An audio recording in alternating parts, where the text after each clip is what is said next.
মহাবিশ্বের এই মহাসম্প্রসারণ তত্ত্ব বা সম্প্রসারণ মহাবিশ্ব যে সম্প্রসারণ হচ্ছে, এই থিওরিটা সর্বপ্রথম দিয়েছিলেন আলবার্ট আইনস্টাইন। কিন্তু সে সময় এটা কেউ অ্যাকসেপ্ট করেনি বা অন্য কোনো বিজ্ঞানী সেটা অ্যাকসেপ্ট করেনি, কারণ সে সময় মানুষ বিশ্বাস করতো যে মহাবিশ্ব হচ্ছে স্থির, বাড়ে না বা কমে না। তারা বিশ্বাস করতো মহাবিশ্বটা স্থির, যেভাবে আছে সেভাবে। এই জন্য আলবার্ট আইনস্টাইনের থিওরিটা সে সময় অ্যাকসেপ্ট করেনি। পরবর্তীতে বিংশ শতাব্দীর গোড়ার দিকে রাশিয়ান পদার্থবিদ আলেকজান্ডার ফ্রাঙ্কম্যান এবং বেলজিয়ামের মহাবিশ্ব তত্ত্ববিদ জিওর্জ লিমেট্রি একটি থিওরি দিয়ে বা তাত্ত্বিকভাবে গণনা করে দেখেন যে মহাবিশ্ব সময়ের সাথে সাথে সম্প্রসারিত হচ্ছে, অর্থাৎ মহাবিশ্ব অবিরত গতিশীল অবস্থায় আছে। এটি সময়ের সাথে সম্প্রসারিত হচ্ছে তো হচ্ছেই। আর মহাবিশ্ব সময়ের সাথে সাথে সম্প্রসারিত হচ্ছে তো হচ্ছেই। তারা এই গণনার মাধ্যমে এটা বের করেন। এরপর 1929 সালে এই ব্যাপারে পর্যবেক্ষণমূলক তথ্যের মাধ্যমে এই ব্যাপারে একটি নিশ্চিত প্রমাণ প্রতিষ্ঠা করেন আমেরিকান জ্যোতির্বিদ বিজ্ঞানী এডউইন হাবল। তিনি তার একটি টেলিস্কোপ দিয়ে, যেটাকে আমরা হাবল টেলিস্কোপ নামে চিনি, সেই টেলিস্কোপ দিয়ে এটি পর্যবেক্ষণ করে দেখেন যে মহাবিশ্বের প্রতিটি নক্ষত্র এবং নক্ষত্রমণ্ডলী একে অপর থেকে দূরে সরে যাচ্ছে। এবং এরপর তারা এই সিদ্ধান্তেই তিনি উপনীত হন যে এরা যেহেতু দূরে সরে যাচ্ছে, সেহেতু এরা একসময় কাছে ছিল, আরও কাছে, এবং এটা একসময় তারা মিশেছিল। এবং এটার পরেই বিগ ব্যাং থিওরিটাও আপনার সবাই মানতে শুরু করে, কারণ এর আগে বিগ ব্যাং থিওরিকেও অনেকে গ্রহণ করেনি। এই আবিষ্কারের পরেই বিগ ব্যাং থিওরিকে সমর্থন করে অন্যান্য বিজ্ঞানীরা, এবং সাথে সাথে সম্প্রসারণশীল মহাবিশ্ব তত্ত্বটাও তারা সমর্থন করে। বিখ্যাত বিজ্ঞানী স্টিফেন হকিং তিনি তার বিখ্যাত বই ব্রিফ হিস্ট্রি অফ টাইম, এই বইয়ে উল্লেখ করেন যে এর চেয়ে যুগান্তকারী আবিষ্কার জ্যোতির্বিদ্যার ক্ষেত্রে দ্বিতীয় কোনো আবিষ্কার নেই। এরপর 2011 সালে আরও দুজন মার্কিন বিজ্ঞানী এই থিওরির উপর আরও গবেষণা করেন এবং তারা এর জন্য নোবেল পুরস্কারও পেয়েছিলেন। অর্থাৎ মোট কথা হলো যে সম্প্রসারণশীল মহাবিশ্ব এটি একটি প্রমাণিত বৈজ্ঞানিক সত্য, এবং এই ব্যাপারে বিজ্ঞানীরা অনেক পরিশ্রম করে আবিষ্কার করলেন এগুলা, অনেক থিওরি, অনেক গবেষণা, পর্যবেক্ষণ ইত্যাদির মাধ্যমে।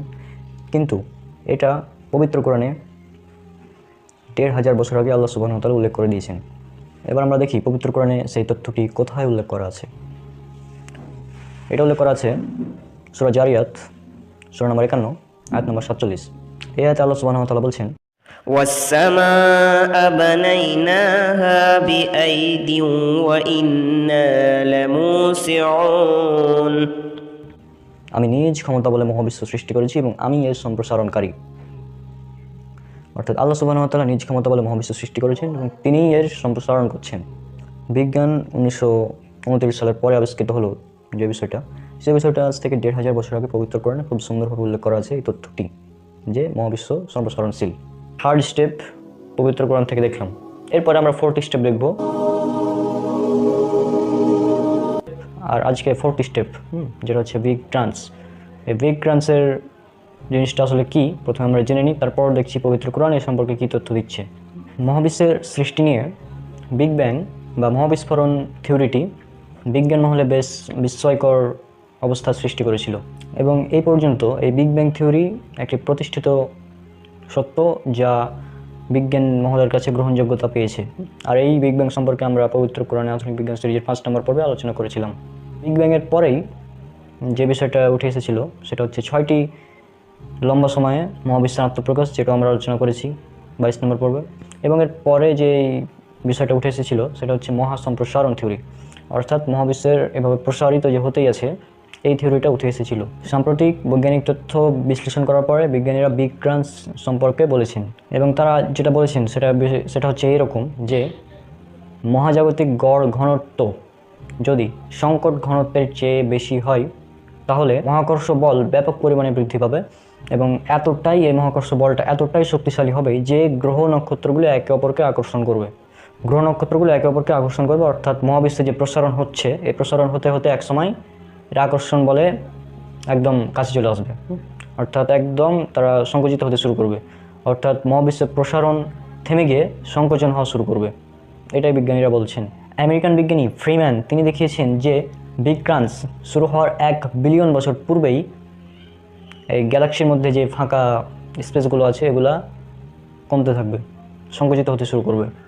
বিগ ক্রাঞ্চের 100 বিলিয়ন বছর আগেই একক গ্যালাক্সির মধ্যে যে ফাঁকা স্থান আছে সেগুলো আস্তে আস্তে সংকুচিত হতে শুরু করবে। এভাবে এই গ্যালাক্সিগুলো সংকুচিত হতে হতে গ্রহ নক্ষত্রগুলো একে অপরকে আকর্ষণ করবে এবং একসঙ্গে তারা মিলিত হবে এবং অতি উষ্ণ এবং অতি ঘন বস্তুপিণ্ডে পরিণত হবে। ব্যাপক প্রচণ্ড বিকট শব্দে তা বিস্ফোরিত হবে।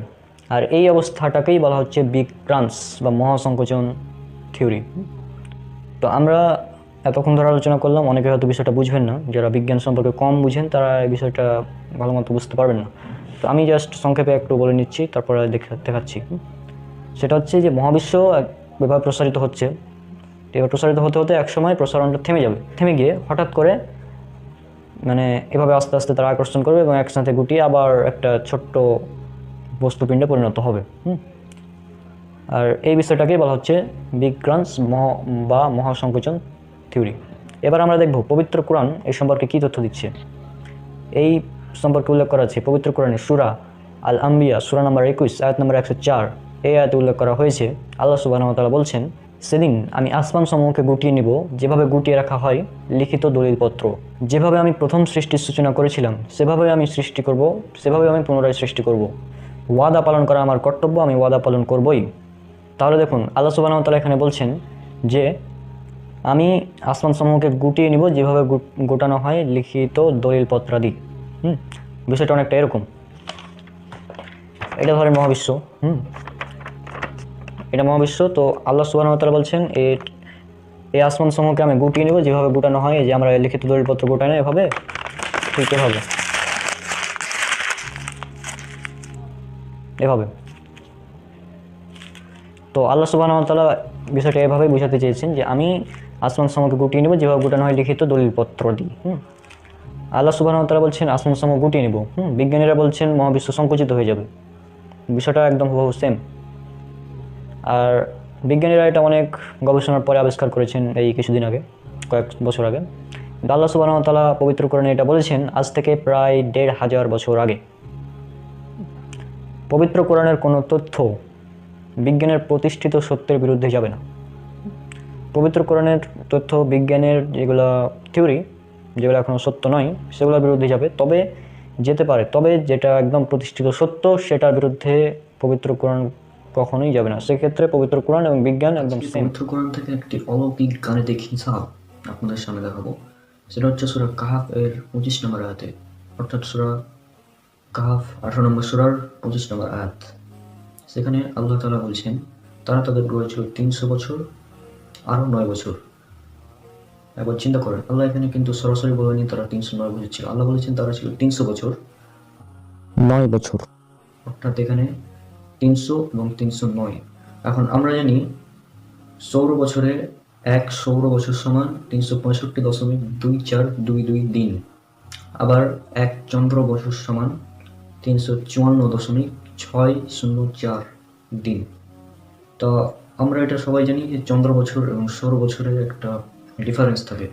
আর এখানে যে ব্যাপারটা যেহেতু 300 বছরের, সেজন্য আল্লাহ তাআলা এখানে স্পষ্টভাবে বলে দিয়েছেন যে তারা সেখানে ছিল 300 বছর এবং 9 বছর, অর্থাৎ একটা হচ্ছে 300 বছর আর একটা হচ্ছে 309 বছর। সৌর বছরে 300 বছর, চন্দ্র বছরে 309 বছর। মানে এই ব্যাপারটা যখন আমরা দিনে কনভার্ট করব তখন বিষয়টা একদম সমান হয়ে যাবে। তবে যদি আমরা সৌর বছরকে দিনে নিয়ে আসি, তাহলে সৌর বছরে 300 দ্বারা গুণ করবো, তাহলে 300 গুণিত 365.2422 দিন সমান 1,09,572 দিন। আবার যখন আমরা চন্দ্র বছরে করবো, চন্দ্র বছরের ক্ষেত্রে 309 গুণিত 354.604 দিন, তাহলে আমরা পাবো সমান 1,09,572 দিন। অর্থাৎ সৌর বছরে 300 বছর, কিন্তু 1,09,572 দিন। চন্দ্র বছরে 309 বছর, কিন্তু 1,09,572 দিন, অর্থাৎ এখানে সমান। তাহলে আল্লাহ এখানে সরাসরি এই জন্যই বলেননি, কারণ একটা চন্দ্র বছর এবং একটা সৌর বছর, এই বিষয়টা আল্লাহ বোঝানোর জন্যই সেখানে বলেছেন তারা সেখানে ছিল 300 বছর আরও 9 বছর। সরাসরি কিন্তু 309 না বলে তারা সেখানে ছিল 300 বছর, 300 বছর এবং আরও 9 বছর। তাহলে আমাদের হিসাবটা ক্লিয়ার, 300 বছর ও 309 বছর। তাহলে চিন্তা করেন আজ থেকে 1500 বছর আগে এত নিখুঁত গাণিতিক প্যাটার্নে একটা গ্রন্থ রচনা কে করতে পারে? এটা তিনিই করেন, তিনি আমাদের স্রষ্টা আল্লাহ তাআলা। তো এই গাণিতিক প্যাটার্ন নিয়ে আলোচনা করার আগেই আপনাদের সবাইকে পবিত্র কোরআনের একটি চ্যালেঞ্জ সম্পর্কে বলে দিতে যাচ্ছি। আল্লাহ সুবহানাহু ওয়া তাআলা পবিত্র কোরআনের বিভিন্ন জায়গায় চ্যালেঞ্জ করেছেন যে কোরআনের মতো একটি সূরা নিয়ে আসো। যেমন এটা উল্লেখ করা আছে পবিত্র কোরআনে সূরা হুদ সূরা নম্বর 11 আয়াত নম্বর 13। এখানে আল্লাহ সুবহানাহু ওয়া তাআলা বলেছেন তোমরা এর মতো 10টি সূরা নিয়ে আসো। প্রথমে বলছেন কি 10টি সূরা নিয়ে আসো, তারপর এই চ্যালেঞ্জটিকে আল্লাহ সুবহানাহু ওয়া তাআলা সহজ করে দিয়েছেন। আল্লাহ বলছেন পবিত্র কোরআনে, এটা উল্লেখ করা আছে সূরা ইউনুস সূরা নম্বর 10 আয়াত নম্বর 38। এখানে আল্লাহ সুবহানাহু ওয়া তাআলা বলছেন এর মতো পবিত্র কোরআনের মতো একটি সূরা নিয়ে আসো। আল্লাহ সুবহানাহু ওয়া তাআলা আরও বলেছেন পবিত্র কোরআনে সূরা বাকারা সূরা নম্বর 2 আয়াত নম্বর 23, আর আমি আমার বান্দার প্রতি যা নাজিল করেছি যদি তোমরা এই বিষয়ে সন্দেহে থাকো তবে এর মতো একটি সূরা নিয়ে এসো। এরপর আল্লাহ সুবহানাহু ওয়া তাআলা বলেছেন, এটা উল্লেখ করা আছে সূরা ইসরা বা বনি ইসরাইল সূরা নম্বর 17 আয়াত নম্বর 88। এখানে আল্লাহ সুবহানাহু ওয়া তাআলা বলছেন আর মানুষ এবং জিন যদি একত্রিত হয় তারপরেও পবিত্র কোরআনের মতো একটি কোরআন রচনা করতে পারবে না। আর আল্লাহ সুবহানাহু ওয়া তাআলা বলছেন পবিত্র কোরআনে সূরা বাকারা সূরা নম্বর 2 আয়াত নম্বর 24 যে 23 নম্বর আয়াতে বলছেন যে যদি পারো তাহলে এর মতো একটি সূরা নিয়ে আসো। তারপরে বলছেন কি 24 নম্বর আয়াতে যে আর তোমরা তা কখনোই করতে পারবে না, আর যদি তোমরা না পারো আর কখনোই তোমরা তা পারবে না তাহলে ভয় করো সেই আগুনকে যে আগুনের জ্বালানি হবে মানুষ এবং পাথর। তাহলে পবিত্র কোরআনের এই সূরাগুলোতে কি এমন আছে যে আল্লাহ সুবহানাহু ওয়া তাআলা পুরো মানব জাতিকে, এমনকি জিন জাতিকে, পুরো মানব জাতি এবং জিন জাতিকে একত্রিত হয়ে এমন একটি চ্যালেঞ্জ করলেন যে পবিত্র কোরআনের মতো একটি সূরা রচনা করতে পারবে না। পবিত্র কোরআনের আজকে যে সূরাটি নিয়ে আমরা আলোচনা করব সেটা হচ্ছে সবচেয়ে ছোট্ট সূরা, সূরা কাউসার। এই সূরাতে মোট 10টি শব্দ রয়েছে, তারপরেও মানুষ এবং জিন একত্রিত হয়েও পবিত্র কোরআনের মতো এরকম 10টি শব্দের একটি সূরা রচনা করতে পারবে না। কিন্তু কেন, কি এমন আছে? চলুন আমরা সেই বিষয়টি আজকে আলোচনা করি। পবিত্র কোরআনের এই সূরা কাউসার, এটা হচ্ছে পবিত্র কোরআনের 108 নম্বর সূরা এবং এর আয়াত সংখ্যা হচ্ছে মাত্র 3টি এবং এই সূরাতে মোট শব্দ রয়েছে 10টি। চলুন আমরা সেই 10টি শব্দ আগে দেখে আসি। إنا أعطيناك الكوثر فصل لربك وانحر إن شانئك هو الأبتر। তাহলে গাণিতিক প্যাটার্নের প্রথম ধাপ সেটা হচ্ছে পবিত্র কোরআনের এই সূরা কাউসারের শব্দ সংখ্যা, এটা হচ্ছে 10টি। এরপর 2 নম্বর পয়েন্ট, প্রতিটি আয়াতে ইউনিক 10টি অক্ষর রয়েছে। যেমন ধরেন যেখানে যে আয়াতে আলিফ 2 বার আছে সেখান থেকে আলিফ একবার নেবেন, এভাবে মোট দেখবেন আলাদা আলাদা 10টি অক্ষর রয়েছে। এভাবে দ্বিতীয় আয়াতে চলে যাবেন, সেখানেও দেখবেন আলাদা আলাদা 10টি অক্ষর। তৃতীয় আয়াতে চলে যাবেন, সেখানেও দেখবেন আলাদা আলাদা 10টি অক্ষর। তাহলে মোট 10টি শব্দ, ইউনিক 10টি অক্ষর। পর 3 নম্বর পয়েন্ট সেটা হচ্ছে এই সূরা কাউসার এর দেখবেন সব শেষে, প্রতিটি আয়াতের শেষে একটি অক্ষর রয়েছে, সেটা হচ্ছে র অক্ষরটি রয়েছে। প্রতিটি আয়াতের শেষে একটি অক্ষর দিয়ে শেষ হয়েছে, সেটা হচ্ছে র অক্ষরটি। যেমন ইন্না আতাইনাকাল কাউসার র, ফাসাল্লি লিরাব্বিকা ওয়ানহার র, ইন্না সানিয়াকা হুয়াল আবতার র। অর্থাৎ প্রতিটি আয়াতের শেষেই এই র অক্ষরটি রয়েছে। আর যদি আমরা অ্যারাবিক লেটারগুলোর দিকে লক্ষ্য করি তাহলে দেখবেন এই র অক্ষরটি রয়েছে ঠিক আরবির 10তম অক্ষর। এই র অক্ষরটি হচ্ছে আরবির অ্যারাবিক লেটারের 10তম অক্ষর। যেমন আলিফ, বা, তা, সা, জিম, হা, হ, দাল, লাল, র। এই যে র 10 নম্বর অবস্থানে রয়েছে এই র অক্ষরটি। তাহলে চিন্তা করুন কি নিখুঁত গাণিতিক ব্যালেন্স। এরপর এই সূরার 2 নম্বর আয়াতের দিকে যদি লক্ষ্য করেন তাহলে এখানে বলা হচ্ছে যে 2 নম্বর আয়াতে এখানে বলা হচ্ছে কুরবানি করার কথা বলা হচ্ছে। 2 নম্বর আয়াতে স্পেসিফিকভাবে কুরবানির কথা বলা হচ্ছে। আর এই কুরবানি আমরা কখন করি? জিল হজ মাসের 10 তারিখে আমরা কুরবানি করে থাকি। ঈদুল আজহা যেটা, সেটা জিল হজ মাসের 10 তারিখ। অর্থাৎ এখানেও 10-এর সেই নিখুঁত গাণিতিক ব্যালেন্স। তাহলে একবার চিন্তা করুন পবিত্র কোরআন কত সুন্দরভাবে নিখুঁত গাণিতিক ব্যালেন্স দিয়ে তৈরি। কোনো সূরায় 19-এর ব্যালেন্স, যেমন এর আগের 2টি পর্বে আমরা আলোচনা করেছি। আজকের এই সূরা কাউসার এখানে রয়েছে 10-এর নিখুঁত গাণিতিক ব্যালেন্স। আর প্রথমে যে চ্যালেঞ্জের কথা বললাম, আল্লাহ সুবহানাহু ওয়া তাআলা এই জন্যই মূলত চ্যালেঞ্জটা করেছেন। এছাড়াও আরও অনেক কারণ থাকতে পারে, আল্লাহ সুবহানাহু ওয়া তাআলা ভালো জানেন তিনি কেন চ্যালেঞ্জগুলো করেছেন। কারণ আল্লাহ সুবহানাহু ওয়া তাআলার এটা বাণী, পবিত্র কোরআন এটা আল্লাহর বাণী। আর আল্লাহ সুবহানাহু ওয়া তাআলা জানেন যে এর মতো কেউ কোনোদিন একটি সূরাও রচনা করতে পারবেন না। এই জন্য এত বড় একটি চ্যালেঞ্জ পুরো মানব জাতি এবং জিন জাতিকে আল্লাহ সুবহানাহু ওয়া তাআলা দিয়ে দিয়েছে। পবিত্র কোরআনে এরকম আরও অনেক বৈজ্ঞানিক তথ্য এবং গাণিতিক ব্যালেন্স রয়েছে, যেগুলো নিয়ে আমরা পরবর্তী এপিসোডগুলোতে আলোচনা করবো ইনশাআল্লাহ। আর আজকে আপনারা বুঝতে পারলেন যে এত নিখুঁত গাণিতিক ব্যালেন্স সেট করে, আর পবিত্র কোরআনের যদি পবিত্র কোরআনটা যদি পড়েন তাহলে দেখবেন একটি আয়াত অপর আয়াতের সাথে ম্যাচ করে ছন্দের মতো করে মিলানো রয়েছে। অর্থাৎ আয়াতকে ছন্দের মতো করে মিলিয়ে গাণিতিক ব্যালেন্স অ্যাড করে বৈজ্ঞানিক তথ্য দিয়ে এত নিখুঁতভাবে কোনো একটি গ্রন্থ, তাও আবার ৬,২৩৬টি আয়াতের গ্রন্থ রচনা করা মানুষের পক্ষে কোনোভাবেই সম্ভব নয়। এটা আল্লাহ সুবহানাহু ওয়া তাআলার বাণী। 19 এমনই একটি সংখ্যা যার অঙ্ক দুইটির স্থানীয় মানের বর্গের বিয়োগফল সংখ্যাটি নিজেই, অর্থাৎ 19। অর্থাৎ 19 সংখ্যার স্থানীয় মান অর্থাৎ 10, অর্থাৎ একের স্থানীয় মান 1 গুণ 10 সমান 10, 10 স্কোয়ার বিয়োগ 9 হচ্ছে একক ঘরে রয়েছে, সুতরাং 9 স্কোয়ার, তাহলে পাবেন আপনার সংখ্যাটি 19।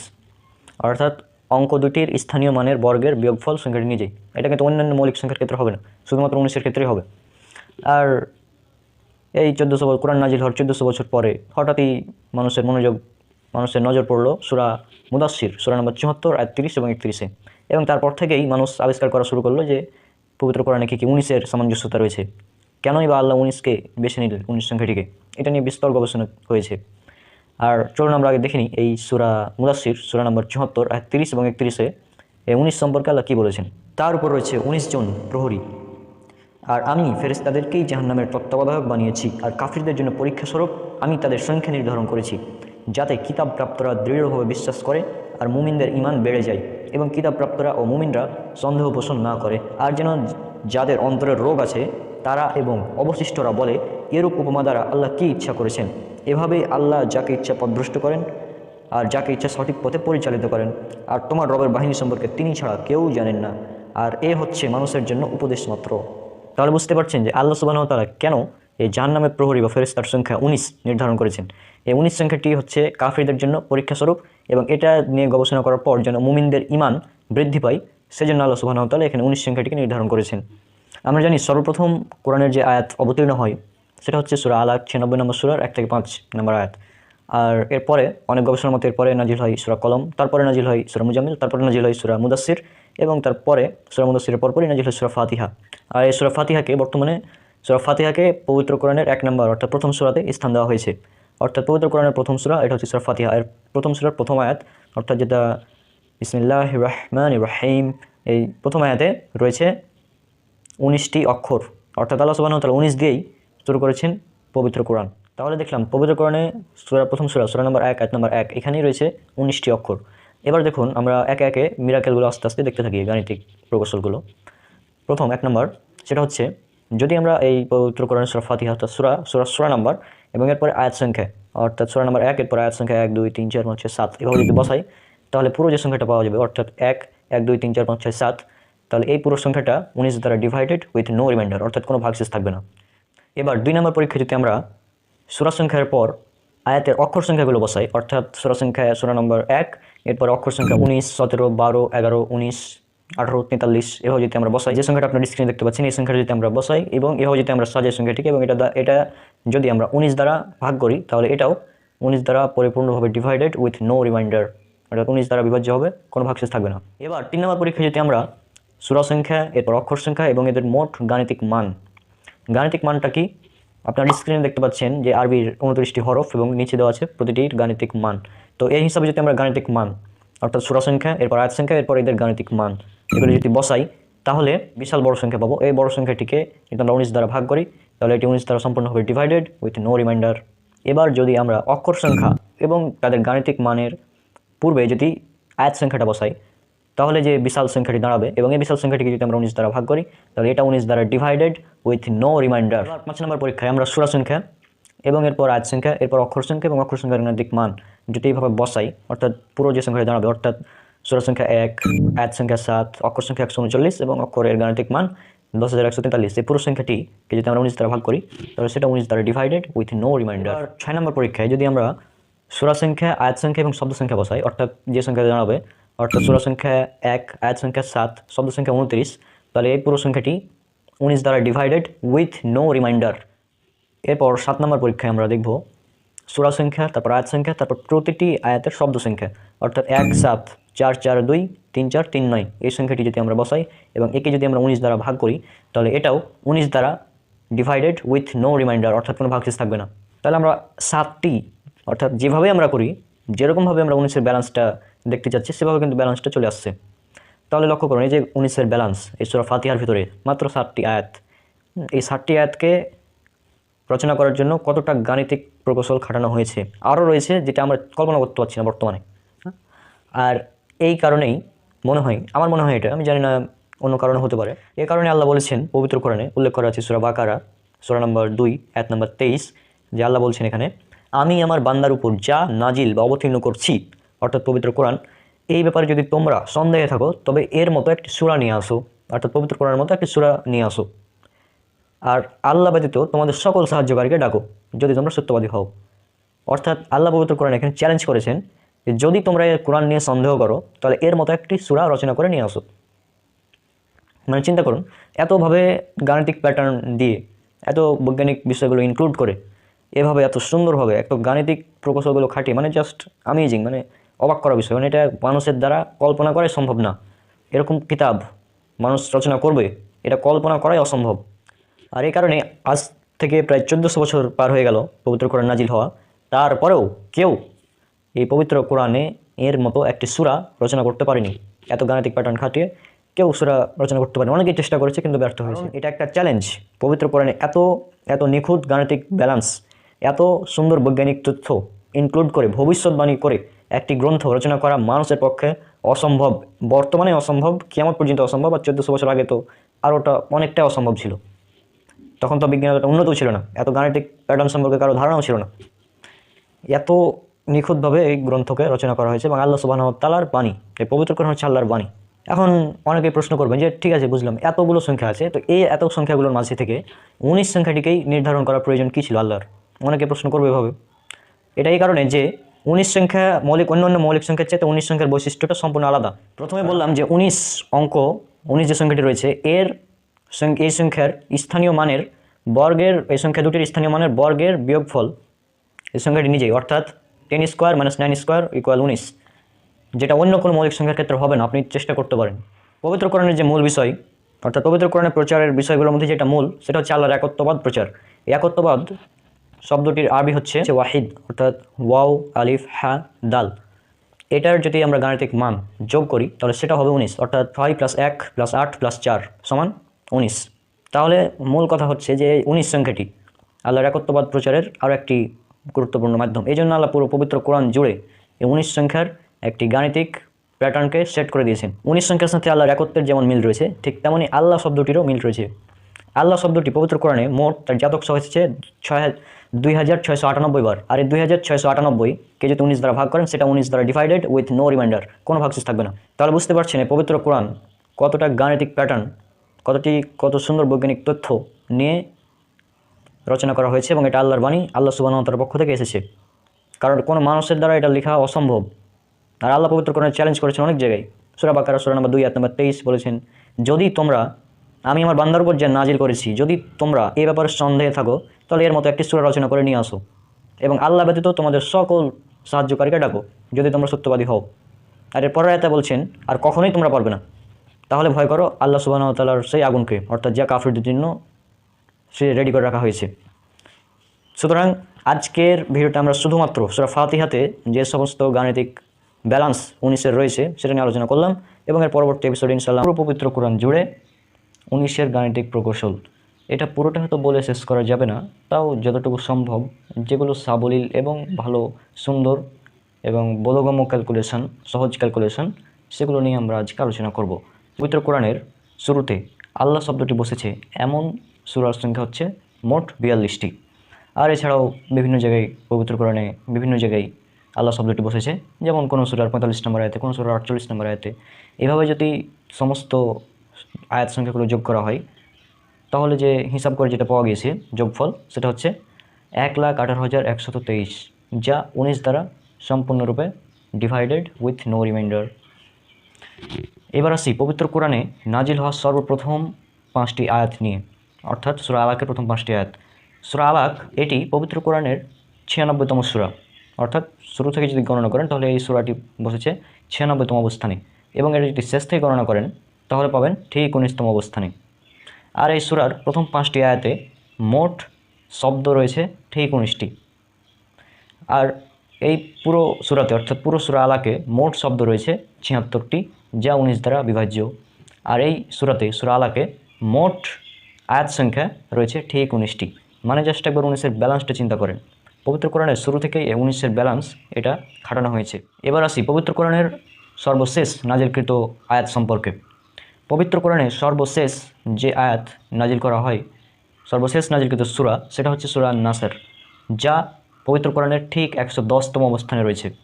আর এই সূরা নাসর এটির আয়াত সংখ্যা হচ্ছে মাত্র 3টি। আর এর প্রথম আয়াতে রয়েছে ঠিক 19টি অক্ষর। আর এই পুরো সূরা নাসরে মোট 19টি শব্দ রয়েছে। তাহলে চিন্তা করুন, পবিত্র কোরআনের যে শুরু হলো সূরা আলাকের প্রথম 5টি আয়াত দিয়ে, সেখানে 19-এর প্রকৌশল খাটানো হয়েছে। এমনকি পবিত্র কোরআনের সর্বশেষ যে নাজিল হলো সূরাটি, সেখানেও এই 19-এর প্রকৌশল খাটানো হয়েছে। তাহলে জাস্ট একবার চিন্তা করুন বিষয়টা। পবিত্র কোরআনের আরেকটি বিস্ময়কর ব্যাপার হলো, সেটা হচ্ছে যে কোরআনিক সংকেত। অর্থাৎ আমরা জানি পবিত্র কোরআনের মোট 29টি সূরার আগে ব্যবহার করা হয়েছে বিভিন্ন সংকেত। যেমন ধরেন আলিফ লাম মিম, আলিফ লাম র, তা সিন মিম, তারপরে ইয়াসিন, এগুলো ইত্যাদি বিভিন্ন সংকেত ব্যবহার করা হয়েছে। এইভাবে সবগুলো সংকেত থেকে মোট অক্ষরগুলো বেছে নিয়ে মোট 14টি সেট ব্যবহার করা হয়েছে, এবং এখানে রয়েছে মোট 14টি অক্ষর। অর্থাৎ 14টি অক্ষর নিয়ে এই সেটগুলো তৈরি করা হয়েছে। অর্থাৎ মূল কথাটিতে দাঁড়াচ্ছে মোট 14টি অক্ষর, এবং এই 14টি অক্ষর থেকে আলাদা আলাদা করে শব্দ নিয়ে মোট 14টি সেট, 14টি অক্ষর, 14টি সেট এবং 29টি সূরার প্রথমে বসেছে। এগুলোকে যদি যোগ করি, অর্থাৎ 14টি অক্ষর, 14টি সেট এবং 29টি সূরার প্রথমে বসেছে, এই তিনটাকে যদি যোগ করি তাহলে যোগফল হবে 57। আর এই 57 19 দ্বারা ডিভাইডেড উইথ নো রিমাইন্ডার। তাহলে জাস্ট একবার চিন্তা করুন, মানে 19-এর কত ব্যালেন্স রাখা হয়েছে পবিত্র কোরআনে। পবিত্র কোরআনের প্রথম সংকেতযুক্ত সূরা সেটা হচ্ছে সূরা আল বাকারা, অর্থাৎ 2 নম্বর সূরা, এবং সর্বশেষ সংকেতযুক্ত সূরা সেটা হচ্ছে সূরা কলম, যেটা হচ্ছে 68 নম্বর সূরা। এই পবিত্র কোরআনের সূরা বাকারা থেকে সূরা কলম পর্যন্ত নিয়ে মোট আল্লাহ শব্দটি ব্যবহার করা হয়েছে 2641 বার, যা 19 দ্বারা ডিভাইডেড। এবং পবিত্র কোরআনের বাকি অংশে, অর্থাৎ 69 নম্বর সূরা থেকে নিয়ে একদম 114তম সূরা পর্যন্ত, এখানে আল্লাহ শব্দটি ব্যবহার করা হয়েছে 57 বার। আর এই 57 19 দ্বারা ডিভাইডেড উইথ নো রিমাইন্ডার। আর পুরো পবিত্র কোরআনে মোট আল্লাহ শব্দটি ব্যবহার করা হয়েছে 2698 বার, এটিও 19 দ্বারা ডিভাইডেড। এখন সবগুলো সংকেত নিয়ে আলোচনা করা সম্ভব না, কারণ এভাবে যদি সবগুলো সংকেত নিয়ে আলোচনা করতে যাই তাহলে অনেক টাইম লাগবে। সেজন্য আমি বেশ কয়েকটি সংকেত নিয়ে এখানে জাস্ট বোঝানোর উদ্দেশ্যে আলোচনা করছি। সেটা হচ্ছে কফ অক্ষরটি নিয়ে। এই কফ অক্ষরটি আমরা জানি যে পবিত্র কোরআনের যে প্রথম অক্ষর, কোরআন শব্দের প্রথম অক্ষর, সেটা হচ্ছে কফ। এই কফ অক্ষরটি বসেছে পবিত্র কোরআনের মোট 2টি সূরার প্রথমে। একটা হচ্ছে 42 নম্বর সূরা এবং আরেকটা হচ্ছে 50 নম্বর সূরা কফ। এই 2টি সূরার প্রথমে বসেছে এই কফ অক্ষরটি। আর এই কফ অক্ষরটি সূরাতে ব্যবহার করা হয়েছে মোট 57 বার, এবং সূরা কফে ব্যবহার করা হয়েছে মোট 57 বার। তাহলে চিন্তা করুন, 57 কিন্তু 19 দ্বারা ডিভাইডেড। এছাড়াও এই 57 যোগ 57 যদি আমরা করি তাহলে পাবো 114, যে পুরো পবিত্র কোরআনের মোট সূরা সংখ্যা। তাহলে জাস্ট একবার চিন্তা করুন বিষয়টা কতটা ব্যালেন্স কাটানো হয়েছে। এছাড়াও সূরার আয়াত সংখ্যা হচ্ছে মোট 53টি, এবং এটি হচ্ছে 42 নম্বর সূরা।